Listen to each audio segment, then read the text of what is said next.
మంచిర్యాల జిల్లా కేంద్రంలో రైతు అవగాహన సదస్సు ప్రదర్శనశాలలను జిల్లా collector B Santosh, MLA Prem Sagar Rao ప్రారంభించారు. వ్యవసాయ, ఉద్యానవన, పాడి పరిశ్రమ, మత్స్యశాఖ, బ్యాంక్ అధికారులతో సమీక్ష సమావేశం నిర్వహించి రైతుల అవగాహన కోసం ఏర్పాటు చేసిన వివిధ శాఖల ప్రదర్శనలను, సహజ పద్ధతిలో పండించిన వంగడాలను జిల్లా పాలనాధికారి సంతోష్, అదనపు పాలనాధికారి రాహుల్, ఎమ్మెల్యే ప్రేమ్ సాగర్ రావు సందర్శించారు. ఆరుగాలం పండించిన పంటకు సరైన దిగుబడి లేక ఇబ్బందులకు గురవుతున్నారని అధికారులు రైతులతో సమన్వయం చేస్తూ ఎప్పటికప్పుడు సాగుపై సూచనలు అందించాలని ఎమ్మెల్యే ప్రేమ్ సాగర్ రావు కోరారు. రుణాల కోసం బ్యాంకులకు వచ్చే రైతులను విసిగించవద్దని, సాధ్యమైనంత త్వరగా ఓపికతో సమాధానాలు ఇస్తూ రుణాలు మంజూరు చేయాలని జిల్లా కలెక్టర్ బి సంతోష్ బ్యాంక్ అధికారులకు సూచించారు.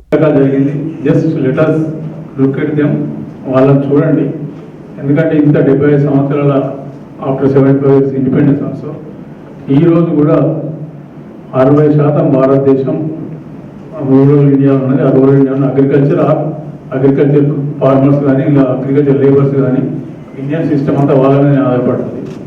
మహాత్మా గాంధీ ఎప్పుడో చెప్పాడు, ఇండియా లివ్స్ ఇన్ విలేజెస్ అని. Still we are living in villages.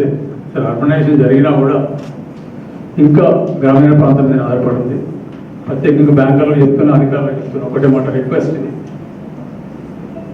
ఫార్మర్ను బ్యాంకర్లు వాళ్ళు అప్పచ్చి ఎక్కువ చేయడం చూడకుండా వాళ్ళు కొంచెం మర్యాదపూర్వకంగా చూసి వాళ్ళకి ఏదైనా ఇబ్బందులు ఉంటే చేసి వాళ్ళకి ఏదో అవసరం ఏ రకంగా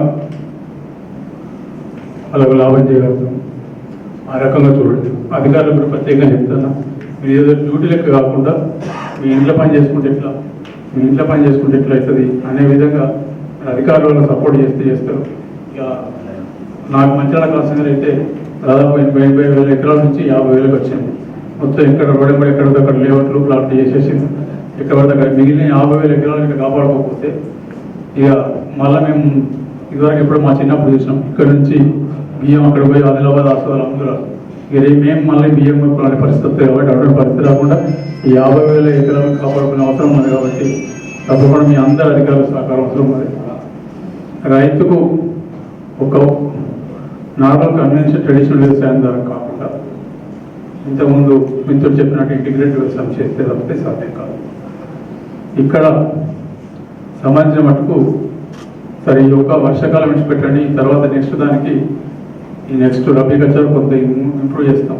మళ్ళీ వర్షాకాలానికి ఖచ్చితంగా మీరు చేసుకోగలిగితే రైతులకు మీరు సరైన గైడెన్స్ చేసుకోగలిగితే 3 పంటలు తీసే సౌకర్యం ఉన్నది.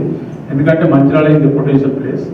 ఇక్కడికి డైలీ 25,000 కూరగాయలు హైదరాబాద్ నుంచి వస్తున్నాయి. హైదరాబాద్ పండాయి, మహారాష్ట్రలో పండుతాయి, లేకపోతే కర్ణాటక ఈ పక్క ప్రాంతం యాదగిరి ఆయరలో పండుతాయి, లేకపోతే కర్నూలు ఆయర నుంచి రోజు 25,000 అంటే మినిమం 450 టన్నులు లేకపోతే 500 టన్నుల కూరగాయలు ఇక్కడికి మంచిర్యాలకు వస్తాయి.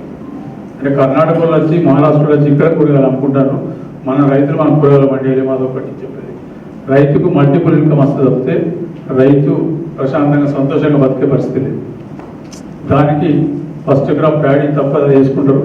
దాన్ని కరెక్ట్ ఆర్డినేట్ చేసి paddy first crop, second crop ఖచ్చితంగా అగ్రికల్చర్ డిపార్ట్మెంట్ కానీ సరే కొంత ఇబ్బంది పడ్డా బెదిరించిన ఏం చేసినా నేను కూడా మీతో పాటు ఉంటాను.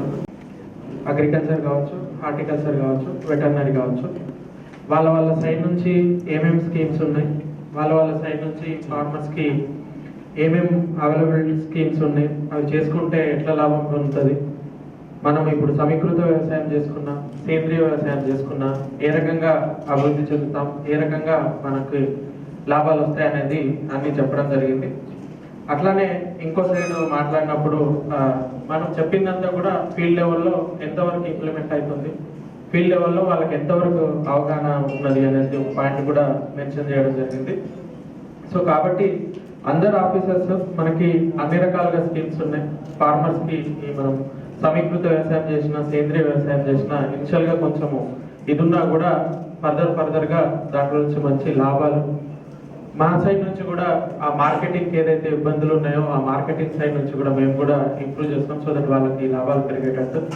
కాబట్టి అందరూ వెటర్నరీ ఆఫీసర్ కావచ్చు, అగ్రికల్చర్ ఆఫీసర్ కావచ్చు, హార్టికల్చర్ ఆఫీసర్స్ కావచ్చు, మన సైడ్ నుంచి మనము కొంత అవేర్నెస్ యాక్టివిటీస్ కొంత పెంచుకోవాలి. వాళ్ళకి ఏమేమి స్కీమ్స్ ఉన్నాయి, ఏమేమి యాక్టివిటీస్ ఉన్నాయి అది ఖచ్చితంగా మనం చేసుకుందాం. ఇంకొకటి అందరూ బ్యాంకర్స్ ఉన్నారు. సో బ్యాంకర్స్కి కూడా ఒకటే రిక్వెస్ట్ ఏంటిదంటే ఫార్మర్స్ మన దగ్గరికి వచ్చినప్పుడు ఇంతకుముందు మాట్లాడినట్టు వాళ్ళకి మ్యాక్సిమం రెస్పెక్ట్ ఇచ్చేసి వాళ్ళు ఏం అడుగుతున్నారో వాళ్ళకి సపోర్ట్ చేసి కొన్నిసార్లు వాళ్ళకి డిఫరెంట్ ఫీలింగ్ వస్తుంది ఏంటంటే నువ్వు తర్వాత చూద్దాము ఎంత ఉంది పాస్బుక్ ఉందా ఇది లేదు అట్లా కాకుండా బ్యాంకర్స్ అందరికి కూడా ఈ ఫార్మర్స్కి అందరికి 100% సపోర్ట్ చేయాలి. మేము కూడా మా సైడ్ నుంచి ఒక ఓన్లీ బ్యాంకర్స్ తోని రివ్యూ తీసుకొని ఎక్కడెక్కడ ఇబ్బందులు ఉన్నాయి మీ సైడ్ నుంచి ఎన్పిఏ సైడ్ కావచ్చు అది కావచ్చు కొంచెం ఎఫర్ట్ మేము కూడా పెట్టడానికి ట్రై చేస్తాం. సో దట్ కొంత ఎన్పిఏ తగ్గడానికి కాబట్టి మీ సైడ్ నుంచి 100% ఫార్మర్స్కి సపోర్ట్ ఇచ్చేటట్టు చేయాలి. మేము కూడా డిస్ట్రిక్ట్ అడ్మినిస్ట్రేషన్ నుంచి కంటిన్యూస్ రివ్యూస్ తీసుకొని ఫార్మర్స్ ఎక్కడెక్కడ ఇబ్బందులు ఉన్నాయో తెలుసుకొని అవి కూడా రెక్టిఫై చేసుకోవడానికి అన్ని రకాలుగా చర్యలు తీసుకుంటాం. So thank you.